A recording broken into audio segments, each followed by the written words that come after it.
Welcome to the Library of Awakening, hosted by CyberX, a space where curiosity meets courage and ideas come alive. Here we explore the thoughts that challenge, inspire, and sometimes even unsettle us, because growth often begins with discomfort. So, welcome to the journey. May this space inspire you to ask questions, explore the unknown, and most importantly, to awaken. This is the Library of Awakening. Alrighty, what is going on, Library of Awakening family? Welcome back to another late night episode. Well, late night for me, at least, putting in the elbow grease, the effort, and the time to read this valuable information for you guys here at Library of Awakening. In today's episode, we're going to be diving into this David Icke book in the Library of Awakening section inside the CyberX Discord titled The Trigger, The Lie That Changed the World, Who Really Did It and Why. And so, with this read in mind today, the reason why we're going to be reading this chapter is because at some point you've most likely felt it, that quiet sense that the world doesn't move the way that you were taught in traditional, maybe school systems or growing up, or just the traditional methodologies, and that the biggest events don't just happen, that the explanations always feel shallow or rehearsed or incomplete. And again, I'm trying to be mindful of my vocabulary here because we are going to be uploading this content to YouTube. But this chapter, nonetheless, isn't trying to shock you. And what we're trying to get you guys to see here is that it's trying to reframe how you think about the world. It teaches you to stop staring at the headlines and start looking at the structure behind them. So once we read this book, you're not just going to question single events, you're going to question how narratives were built and why blame is always pointed in the same direction and why power rarely looks like power on the surface. If you've ever felt like you are reacting to the world instead of understanding it, then this chapter gives you a new lens. So we have lots of David Icke material, lots of his books inside the Private CyberX Discord. Love this gentleman's work. Absolutely phenomenal. So let's dive in today's episode. If you guys enjoy these types of deep dives, these reads, do us a favor, smash that thumbs up button and subscribe real fast. Let's take a look at the chapter that we're going to be diving into today. It's going to be called, actually, as a matter of fact, the first one, Lord of Flies.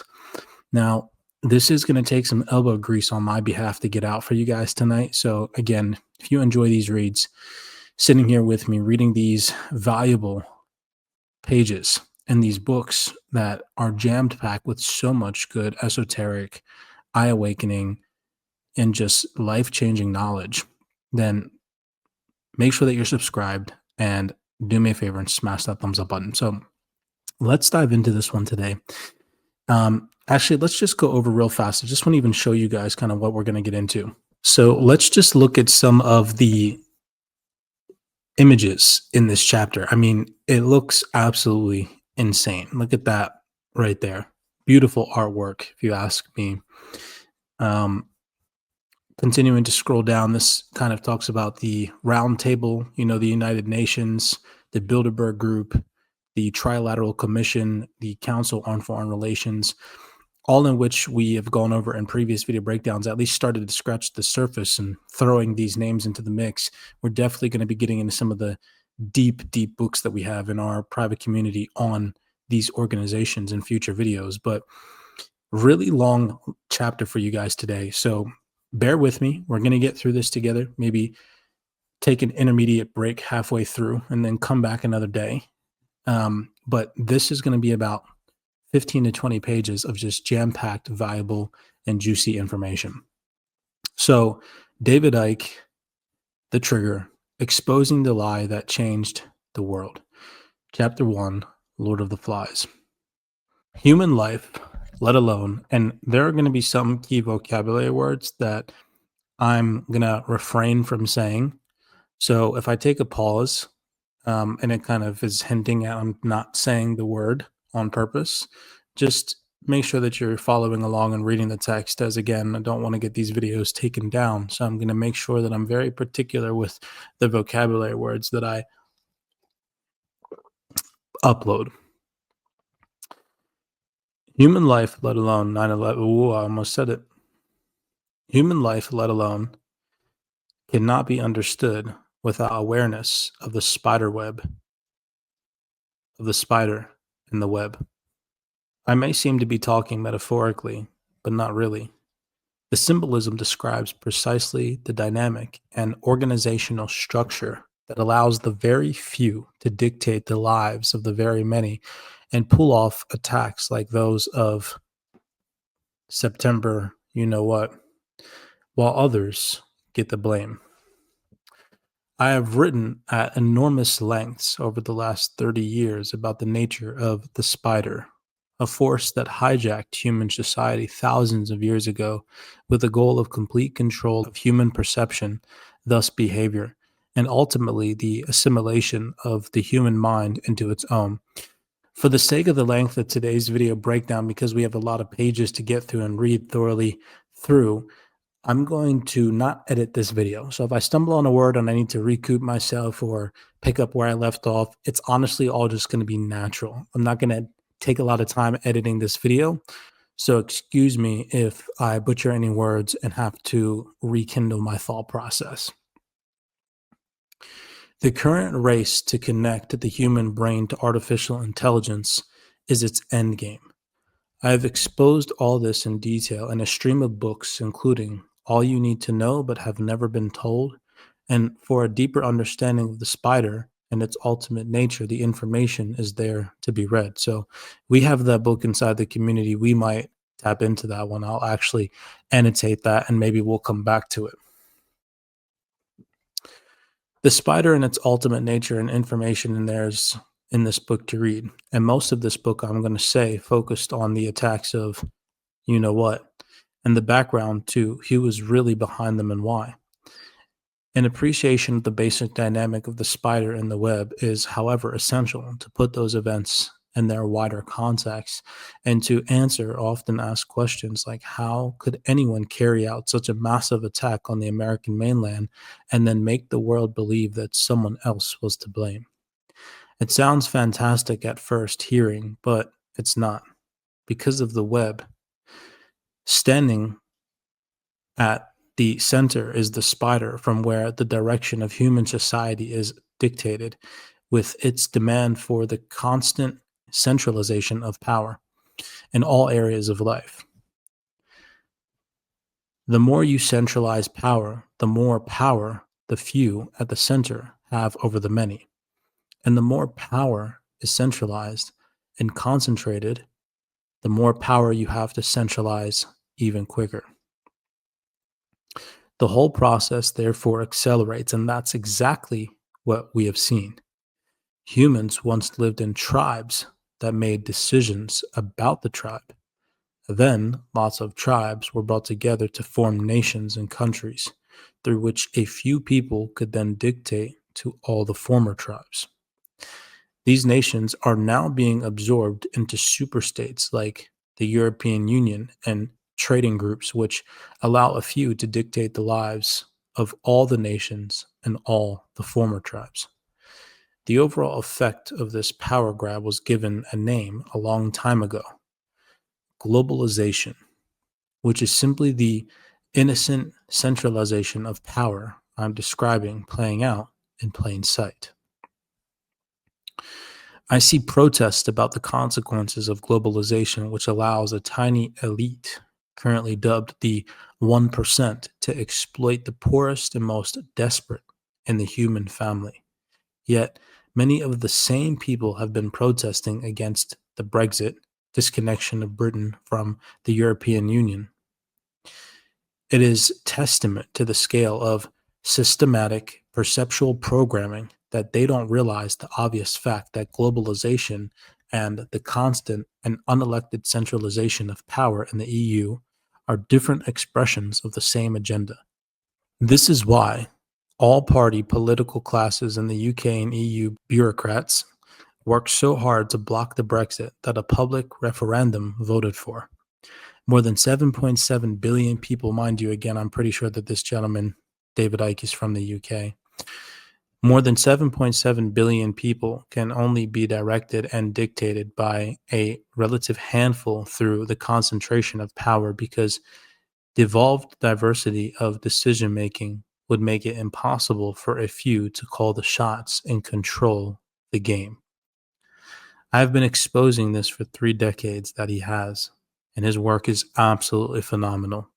Kudos to gentlemen like this guy here who have made it their life's goal to awaken the masses. He has been exposing this for 3 decades and alerting people to where it is all meant to end. The attacks of, you know what, have allowed an enormous leap forward in this agenda, which is why they happened. This is the planned structure of the global dictatorship that I first warned about here decades ago. A world government imposing tyrannical control over everyone, everywhere on planet Earth. A world army imposing the will of the world government on those who resist. A world central bank controlling all finance. A single global electronic currency with all cash deleted. This reminds me of the book that we previously read in an episode just a few days ago. And a microchipped population connected to a global computer system, which is pretty insane because this literally sounds exactly like what's happening right now in the world. Looking at the money situation alone and what has happened since I first wrote those words in the early 1990s, digital money via cards and technology is taking over, and cash is fast disappearing from circulation. Oh, but it's so convenient. Really? How convenient will it be when the computers say no to your digital money and there is no longer cash to pay any other way? The cashless society, as I warned from the start, is primarily about control, not finance. Digital money is only convenient while cash still exists. When cash is gone, what is left is only control by dictating who is allowed to use cashless money and who isn't. You want to change or challenge our authority? Oops, your card suddenly won't work, or your microchip as it's meant to be. We have seen the constant centralization of power in politics, finance, and military since I warned about this all those years ago. And we are fast heading for a microchipped, nanochipped population connected to artificial intelligence, which is planned to replace the human mind. The technological revolution is another example of the famous poem, The Spider and the Fly, and the line, "Will you walk into my parlor?" said the spider to the fly. The idea from the start has been to manipulate or force the population to accept under the skin microchips they can see and nanochips they cannot. People were first made addicted to technology they can hold, smartphones and tablets, etc. Then came technology they could wear, Bluetooth, Apple Watches, and endless other gadgets. Now technology is being inserted into the body as microchips, which was the aim step by step all along. This process of addicting people to screens and introducing more and more sophisticated technology until human brains are connected to artificial intelligence has been coldly calculated and is moving fast towards its goal. Yo, this one is deep. Smash that thumbs up button and subscribe, y'all. This one is deep. I love it so far. Insiders like Google's Ray Kurzweil predict that this will be happening by 2030. It's already happening now. And while this may not appear at first to be connected to, you know what, those attacks and their aftermath triggered a series of multiple events that have driven the speed of change across all areas of human society and led us to where we are now, on the brink of total human control. Children and the young have been prime targets because they will be adults when AI-controlled humans will be fully blown reality unless we wake up like now. Yeah, there's no stopping this train David Icke, but I'm happy that men like you tried, at least to awaken the masses. And here we are. Human microchips are being introduced with ever greater speed.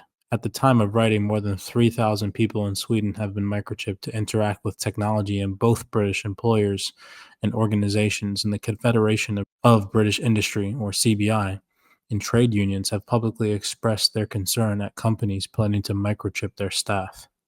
You mean that guy Ike, they dubbed the crazy nutter, has turned out to be right? My God, some mistake, surely. How is it possible to impose and coordinate this global agenda in every country? How is it possible for political correctness, getting the population to silence itself, to be hatched in California, then go worldwide? How can the same be done with the transgender explosion, which began with the premise of protecting transgender people from discrimination, but has become a global phenomenon dedicated to creating widespread confusion about gender, which has led to 1,000 of percentages increases in the number of those wishing to change from birth gender to perceived gender? The young are again the prime targets. There are big picture reasons why all of this is happening that I have revealed in other books. But how can they happen and be so coordinated worldwide is very simple to explain. The web. The same is true for how a relatively small number of people could plot, prepare, carry out, and cover up the biggest you know what event in history on American soil. The web. Human society is controlled by a hierarchy that we don't see, which inflicts its will on the population through the hierarchy that we do see. That is a very great quote.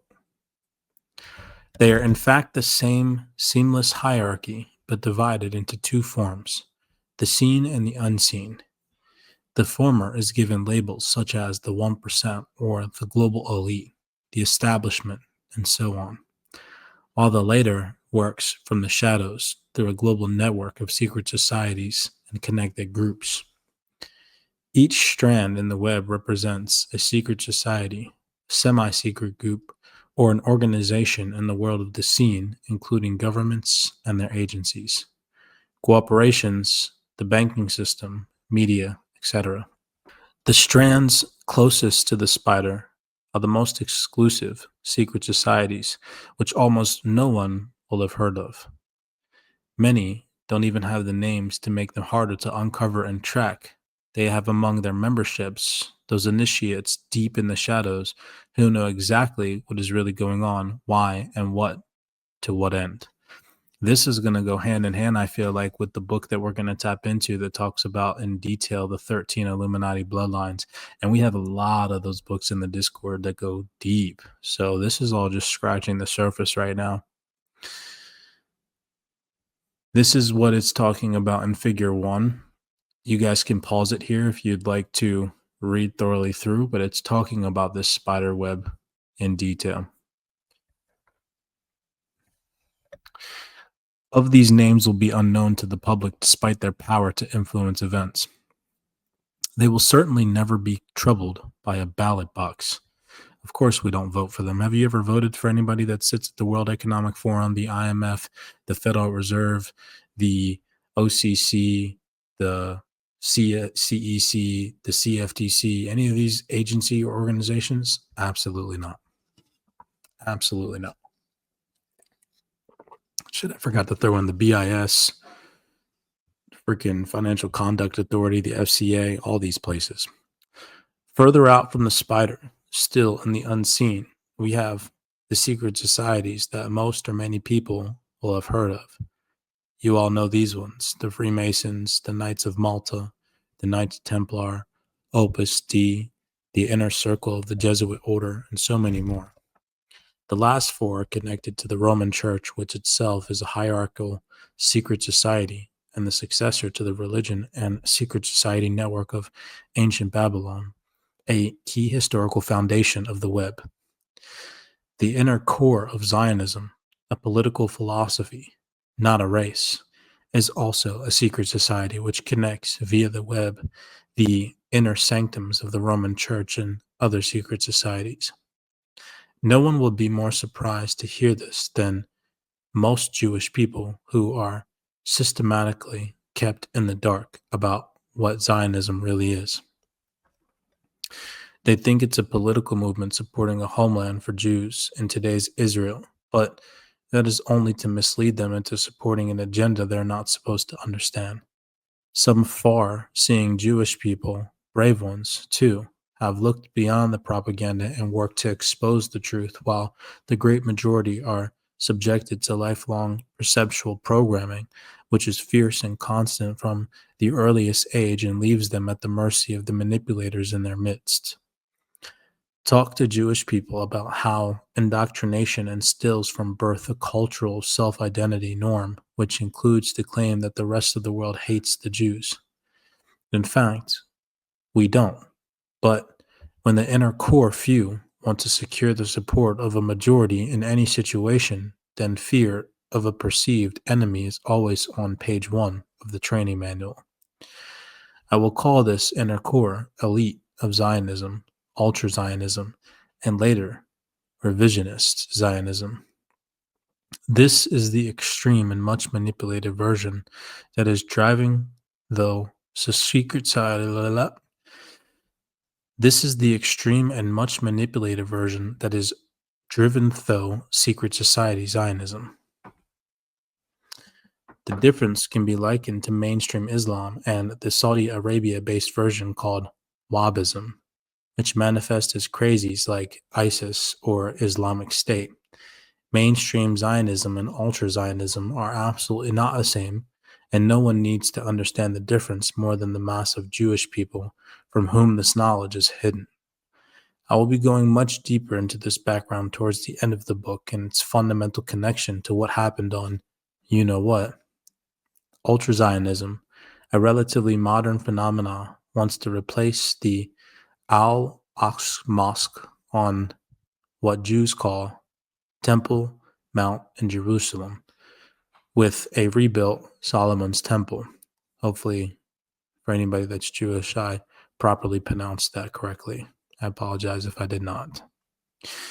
You might look at the Jewish connection and say, well, I can see why they would want that. But hold on. Rebuilding Solomon's Temple on that spot has also been the goal of the Knights Templar, a secret society, since it was established in the 12th century. One of the major symbols of Freemasonry, which emerged in its present form centuries ago, are the twin pillars said to have been at the entrance of Solomon's Temple. Ultra Zionism is part of a far bigger and more ancient picture and agenda than it appears to be in the body of Jewish people are to this day its unknowing pawns.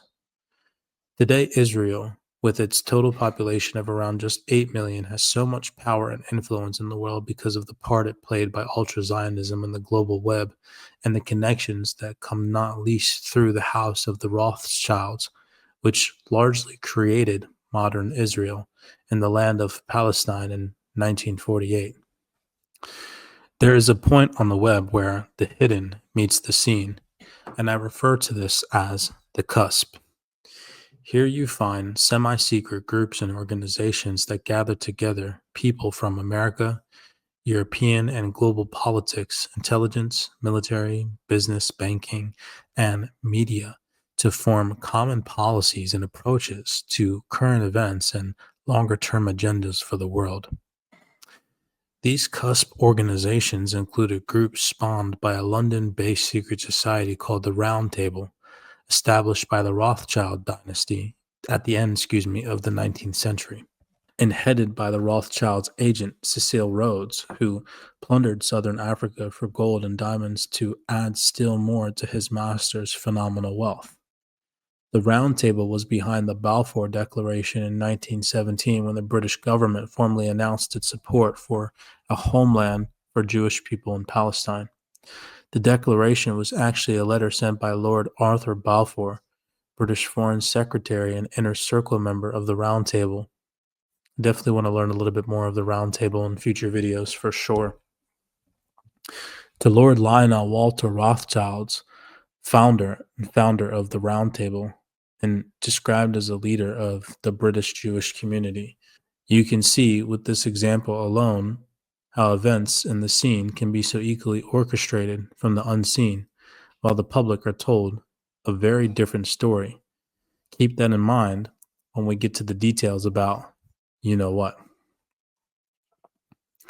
The Roundtable created a series of cusp organizations, satellites, which include the following: Royal Institute of International Affairs, also known as Chatham House, in London in 1920, Council on Foreign Relations in New York, Bilderberg Group, Club of Rome, and the Trilateral Commission. The Rothschild and Rockefeller families were the major force behind their creation, and together with their connected elite families, and they are known by various descriptions, including non governmental discussion groups, non governmental organizations or NGOs, and the all encompassing title of think tanks. You will see their essential part played in you know what of the think tanks, which are means to group together like minded people in pursuit of a common outcome, while also persuading necessary outsiders to come to view of what should be done. In this way, think tanks are incredibly influential in manipulating policies decided in the hidden to become public reality. This roundtable cusp network was also responsible for the establishment of the United Nations, which is a stalking horse for fully fledged world governments. The Rothschilds Rockefeller dominated Council on Foreign Relations has been a major manipulating force behind the United States foreign policy from 1921 till present day. America's delegation at the founding of the UN included 74 of its members, making it what one insider called a roll call of the CFR. The land on which the UN building stands in New York was donated by the Rockefellers. Such was the determination of the Web to establish a global body which they could eventually transform into world government. The Bilderberg Group has been behind so much manipulation of European, American, and world affairs. It was intimately involved in the creation of the European Union as it replaced the former common market and in the introduction of the single currency euro, as so many European countries replaced their own unique version of money. A major step on the road to a single global currency. A secret society that works closely with the Bilderberg Group is Le Cercle, or Le Cercle, hopefully I'm pronouncing that correctly, which will later become relevant to you know what. Another cusp entity to mention is the Club of Rome, established in 1968. With the specific task of exploiting environmental issues to justify global transformation in line with the Spider Agenda. And from this has come the human-caused global warming hoax, which is being used to do exactly that. Greenpeace co-founder Patrick Moore described it as the greatest scam in history, but he's a rare, sane voice in the mob rule that the environmental movement has become. American meteorologist Joe Bastardi said that millions of years of climate fluctuations are being judged by the time equivalent of 6 seconds in the life of an 80-year-old. It's like one scene in a movie of 5 seconds determining the whole movie. The overwhelming contribution to greenhouse gases comes from water vapor and clouds, that majority of carbon dioxide with which we'd all be dead is naturally occurring. I've been warning again for decades that climate change blamed on human activity is the manufactured excuse to justify fascistic, communistic, and centralization of control through United Nations deceptions known as Agenda 21 and Agenda 2030. The elite stooge Alexandria Ocasio-Cortez, the extraordinarily, love that long word right there, the extraordinarily narcissistic New York Congresswoman launched a Green New Deal in 2019, which demands what I said years ago would be the societal transformation that is climate change, and how it would be used to justify. What was the justification that Ocasio-Cortez gave for her plan, human-caused climate change is going to kill us all. It's just a coincidence, nothing to worry about.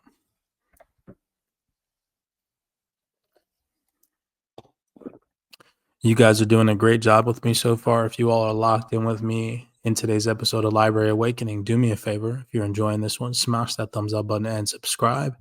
It is late night here. We're going on 10 o'clock, getting this information out to you guys, reading thoroughly through these books. We have thousands to read to you all and enlighten you all on. So, again, do us that favor, smash that thumbs up button. It does help the platform grow and pump these videos out to more individuals like yourselves. So the spider dictates the policies and direction of the world, and these play out through the upper levels of secret societies into the cusp organizations and on into the mainstream society, where we see apparently random decisions and legislative changes that appear to be made by governments and their agencies, the military, corporations, banks, medicine, Silicon Valley, and all the rest. In fact, the society changing decisions are not random. They are originally made by the spider and transform human society through its agents, or govers, or serfs, while the overwhelming majority of them have no idea there is even a spider, let alone they are doing its bidding. This is possible because of the technique of compartmentalization. Oof, that was a good long one right there. Or the need to know, which is the same system employed by a secret society to keep most of their members blind to what the few at the top know and are doing. Look at any sizable organization, no matter what it may be, government, corporation, university, anything, and you will see a compartmentalized pyramid in which a few at the top know what's going on while everyone else is only aware of their particular contribution in compartmentalized isolation from what others are doing. If you make an isolated piece of technology, you don't necessarily know what it will be part of once all the other components made elsewhere are fitted together. This is the principle I'm talking about, and it means that people daily contribute to their own and their family's enslavement while having no idea that this is what they are doing. I like that because along this journey, you really have to accept that not everybody is going to understand and awaken to the truth. And it's honestly something, if you are on this journey, that you kind of have to be okay with, because you can, again, lead a horse to water. Excuse me. You can lead a horse to water, but you can't make him drink it, right? As the saying goes. The structure of isolated contribution means that very few are needed to control the actions and directions of giant organizations.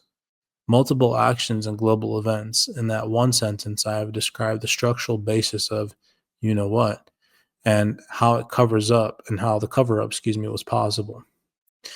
Each compartmentalized strand in the web, governments and their agencies, corporation, banks, military, intelligence, media are overwhelmingly staffed by those who don't know there is a web or what their organization is ultimately being used to achieve.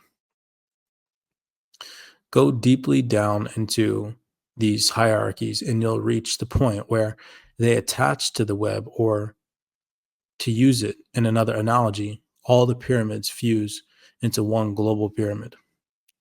At this level of the global network, governments and their agencies, corporation, banks, military, intelligence, media are operating as one unit in pursuit of the same end, the complete control of human society. It is important to remember that the web has no borders and operates as one global entity. So here is kind of David Icke's depiction of all of this taking shape. The web dramatically increases the potential for covert coordination between apparently unconnected people and organizations, and their hidden connections allow so much to be secretly orchestrated, while a totally different cover story is presented to the public by the elite owned and largely clueless media. That was a long sentence. For example, people see governments, major corporations, cartels like Big Pharma, big biotech, big oil, big tech, and big media, world events and political happenings, and they are perceived a certain way. In and of themselves, they all appear as individual entities making apparently random decisions made by random individuals. But if you go deep enough or high enough in these organizations, they all attach to the same web, and a very different perspective emerges. Internet media near monopolies like Facebook, Google, YouTube, Twitter, Apple, Amazon, PayPal, Reddit, GoDaddy, Shopify, the list goes on, and many others become one unit at the level and respond in unison to attack and destroy the internet presence of alternative information and social media platforms dedicated to free speech, cheered on by the Marxist elite controlled progressives who are an insult to the civil rights movements of the 1960s. They so wrongly claim to succeed. Inner Circle initiates and founders driving this progressive response are also attached to the web and serve its interests, while the mass of mindless repeaters and followers think they are challenging the established order. How easy it is to have a web-controlled governments, newspapers, and web-funded and manipulated progressives to demand in the unison that free speech be deleted from those they want to silence, and the web-controlled internet companies to say they are censoring people in response to public opinion and government pressure. The web is used to promote giant corporations and limit their tax bills, while government agencies that supposed to protect the public or are supposed to protect the public from the activities of those corporations are attached to the same web, and so let them get away with it.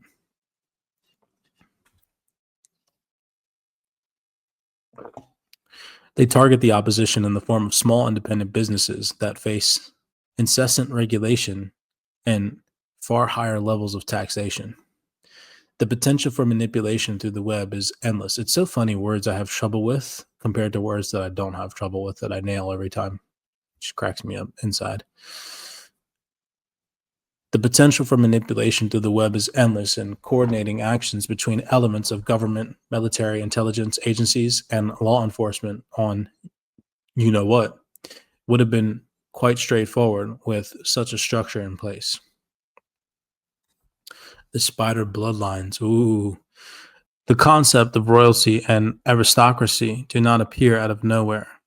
I reveal in other books how bloodlines were seeded in the ancient world that believed themselves to be the bloodlines of gods, hybrids or demigods of entities and bands of frequency, unseen to human sight or what is called the visible light. Most people don't realize that the band of frequency that we can see is so tiny it's laughable. According to mainstream science, the electromagnetic spectrum is 0.0005% of what exists in the universe. Some say more, but not much.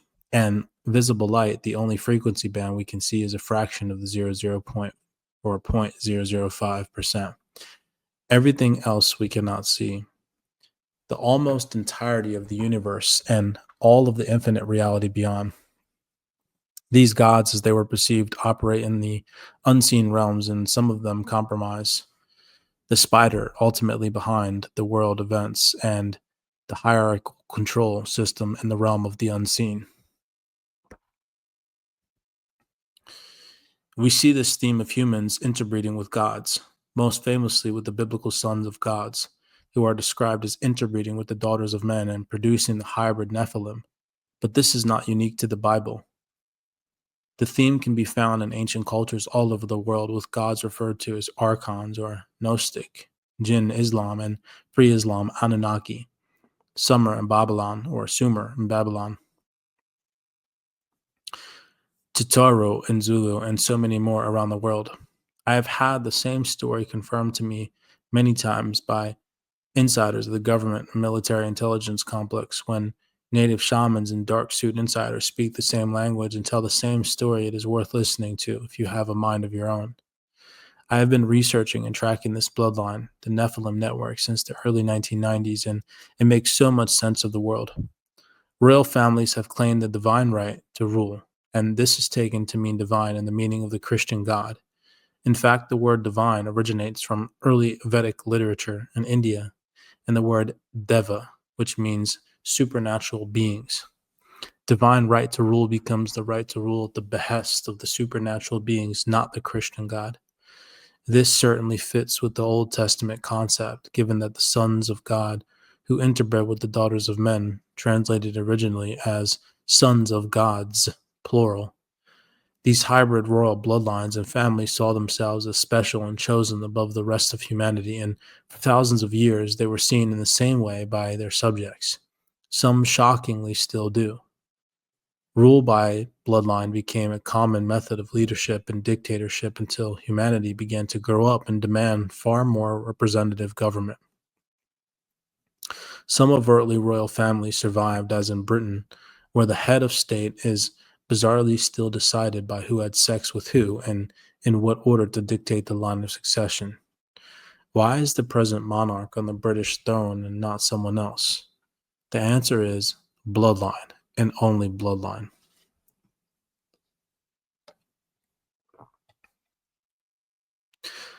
Most of the formerly open royal families and their offshoots around the world rebranded themselves and headed into politics, business, banking, and other influential areas of society.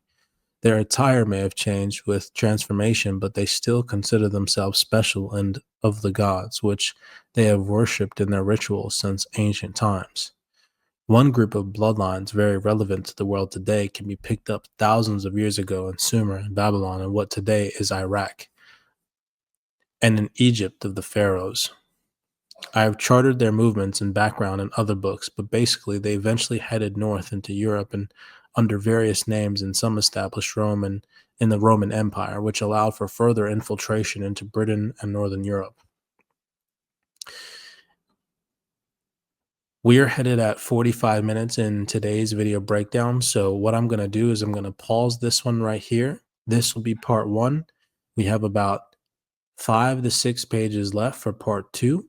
So I will roll this over into part two. Many blessings to you guys. If you all enjoyed this read today, The Trigger by David Icke, Exposing the Lie That Changed the World, Chapter 1, do me a favor, smash that thumbs up button and subscribe. I will cut it there. As always, many blessings to you guys. Don't forget that at any point in time, you guys want to access all of the Library of Awakening books, information, knowledge that is inside our private CyberX Discord. It is thousands upon thousands of hours of dedicated research and deep, deep material that just goes way beyond surface level information. You guys can head over to cyberxtrading.com. You guys can access that. We'd love to have you on the team. With that being said, blessings, and I'll see you guys over in part two of today's video breakdown. I know some of the perspectives that I share may be as challenging for you as they once were for me. But isn't that the beauty of exploration? Every perspective, no matter how unconventional, has something valuable to contribute to it if it's shared. Knowledge is not absolute. It's a living, breathing phenomena, shaped and reshaped over time. The important thing is not always be right, but to always be curious. Explore freely, share boldly, and learn deeply. And don't rely solely on others to validate your discoveries. Stand firm in integrity, even in the face of criticism. Remember that growth always means embracing the humility to admit when we're wrong. Learning from our errors is not a setback, it's the very essence of our progress. So, welcome to the journey. May this space inspire you to ask questions, explore the unknown, and most importantly, to awaken. This is the Library of Awakening,